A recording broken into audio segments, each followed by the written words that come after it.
EPS subject है आपका, EPS का लेसन नंबर 2।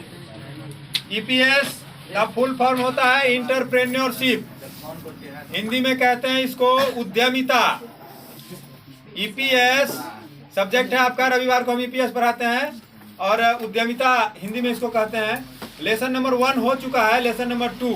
लेसन नंबर 2 का नाम है पर्यावरण अथवा वातावरण का सूक्ष्म अध्ययन। पर्यावरण अथवा वातावरण का सूक्ष्म अध्ययन। चूंकि लेसन का ही नाम है पर्यावरण अथवा वातावरण का सूक्ष्म अध्ययन, इसीलिए सबसे पहले आप जानें कि पर्यावरण क्या होता है। आपको हम लिखाए भी हैं कि पर्यावरण क्या होता है। पर्यावरण के बारे में हमने आपको लिखाया है कि वे निकटवर्ती परिस्थितियां जिससे हम घिरे रहते हैं, पर्यावरण कहलाता है।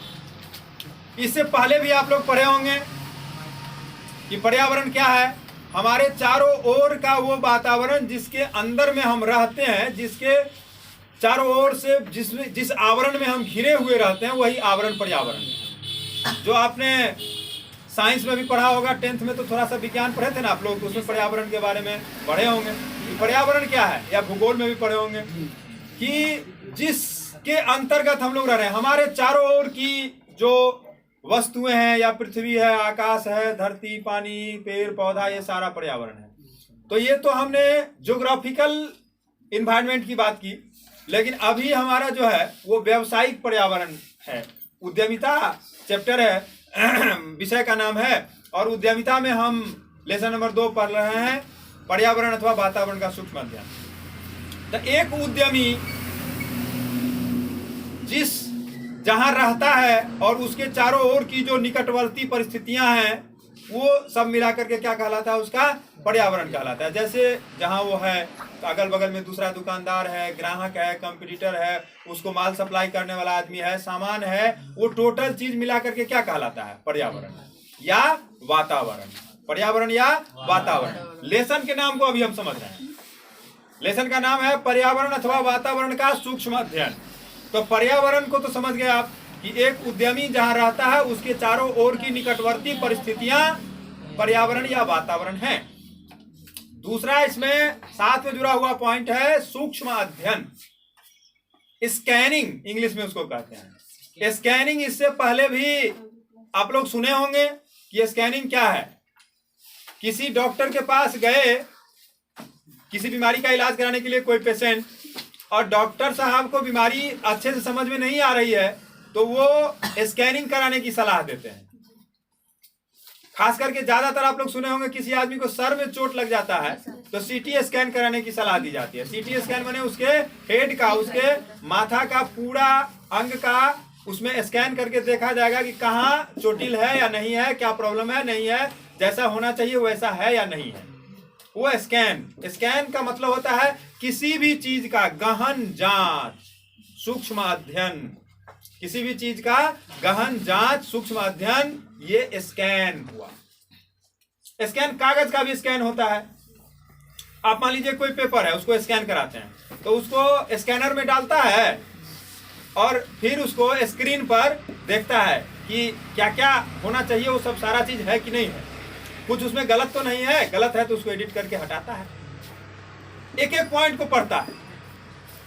एक पेपर स्कैन करके दूसरे जगह भेजा जाना है तो क्या करता है, स्कैनर में डालता है। प्रिंटर स्कैनर अब साथ साथ आने लगा है, पेपर का स्कैन होता है ना, तो स्क्रीन पर उसको देखता है, एक एक लाइन को पढ़ता है कि क्या होना चाहिए, क्या होना चाहिए, कुछ गलत तो नहीं है, कुछ इसमें सुधार तो नहीं करने की आवश्यकता है।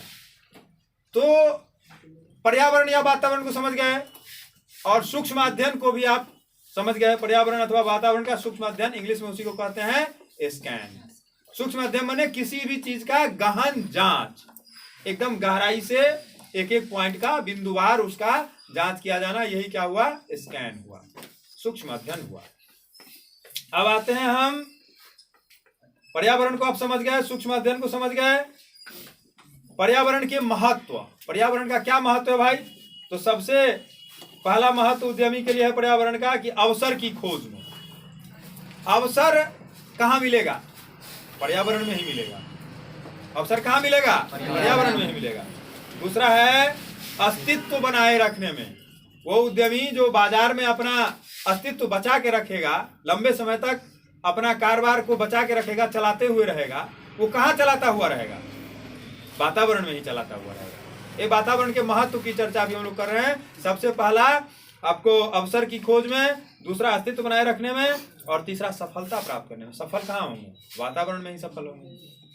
और चौथा अपने आप को समायोजित करने में, अपने आप को एडजस्ट करने में, कि बाजार में आप भी एडजस्ट हो जाएं, वातावरण में आप भी एडजस्ट हो जाएं। ये आपको कहाँ से सीख मिलता है? पर्यावरण से। अब अगला क्वेश्चन हम लोग आते हैं, ये वेरी इंपॉर्टेंट क्वेश्चन है आज का।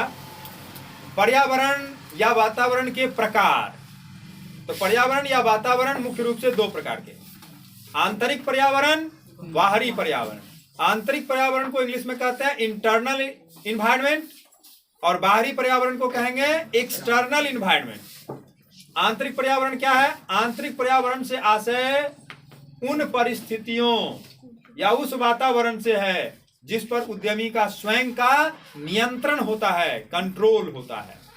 जिस पर उद्यमी का स्वयं का नियंत्रण होता है, कंट्रोल होता है। जैसे भूमि, आपकी भूमि है, आप उस पर जैसे हो मन हो सकता है मकान बना सकते हैं। पूंजी आपकी पूंजी है, आप कम कर सकते हैं पूंजी, ज्यादा कर सकते हैं पूंजी। क्या उत्पाद आपका सामान है, आप कम उत्पादन कर सकते हैं, ज्यादा उत्पादन कर सकते हैं। तो ये क्या हुआ? ये हुआ आंतरिक वातावरण या आंतरिक पर्यावरण। आंतरिक पर्यावरण का क्या मतलब? जिस पर उद्यमी का स्वयं का नियंत्रण होता है, कंट्रोल होता है, वो हुआ आंतरिक पर्यावरण। और बाहरी पर्यावरण या बाहरी वातावरण, जिस पर उद्यमी का स्वयं का कंट्रोल नहीं होता है। जैसे ग्राहक पर उद्यमी का कंट्रोल है, आप कम दाम में भी दीजिएगा तो ग्राहक नहीं ले सकता है आपसे। अगर उसका कोई प्रेमी आदमी होगा तो उसके यहाँ जाएगा, आप जबरदस्ती नहीं कर सकते उससे, कर सकते हैं। उसके बाद प्रतियोगी माने कंपटीटर को आप कंपटीशन करने से रोक सकते हैं, आप उसको जबरदस्ती कर सकते हैं। मान के चलिए कि एक ही जगह पर दो सामान बनाने वाला, दो ईटा भट्ठा है। ईटा का अभी का रेट है अपने यहाँ 12,800 एक टेलर का, माने 15 या 13,000 मान लीजिए, 12,800 को छोड़िए, 200 को 13,000 मान लीजिए एक टेलर का। अब दो गो भट्ठा वाला है, एगो तो इन जनरल रेट है 13,000 बेच रहा है, दूसरा का थोड़ा कम बिक रहा है तो कर दिया 12,000 कर दिया। तब जो 13,000 रखने वाले हैं सो उसके साथ जबरदस्ती कर सकते हैं कि तुमको भी 13,000 रखना ही होगा, नहीं ना कर सकते हैं। कस्टमर जो आएगा इसके यहाँ 13,000 वाले के यहाँ तो कहेगा ना जो फलाना तो 12,000 में देता है, आप ज्यादा ले रहे हैं पैसा।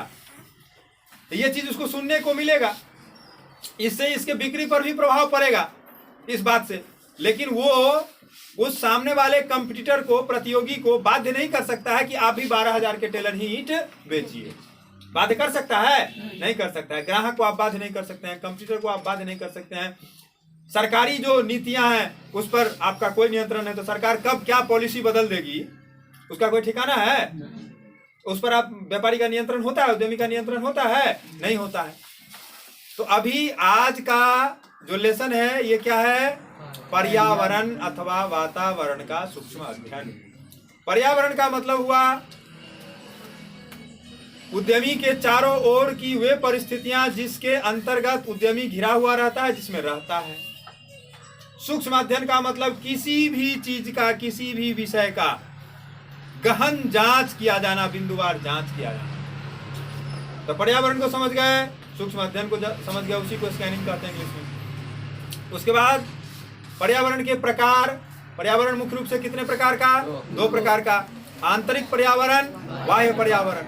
आंतरिक पर्यावरण, बाह्य पर्यावरण। आंतरिक पर्यावरण के बारे में अभी हमने समझाया आपको, वैसा परिस्थिति या वैसा वातावरण जिस पर उद्यमी का स्वयं का नियंत्रण होता है, कंट्रोल होता है, तो वो हुआ आंतरिक पर्यावरण। बुझ गए? एग्जाम्पल भी देके समझा दिए। और जिस पर उद्यमी का स्वयं का नियंत्रण नहीं होता है वो हुआ बाह्य पर्यावरण। जैसे ग्राहक, प्रतियोगी, सरकारी नीतियां, इन सब चीजों पर उद्यमी का स्वयं का नियंत्रण नहीं होता है ना। अब अगला क्वेश्चन आपको हम लिखाए हैं, सूक्ष्म जांच को प्रभावित करने वाले घटक। सूक्ष्म जांच को प्रभावित करने वाले घटक 5 प्रकार के होते हैं: आर्थिक घटक, सामाजिक घटक, राजनीतिक घटक, तकनीकी घटक, प्रतियोगी घटक। उसके बाद अगला क्वेश्चन है, पर्यावरणीय अथवा वातावरणीय मूल्यांकन एवं विश्लेषण के बारे में बताएं।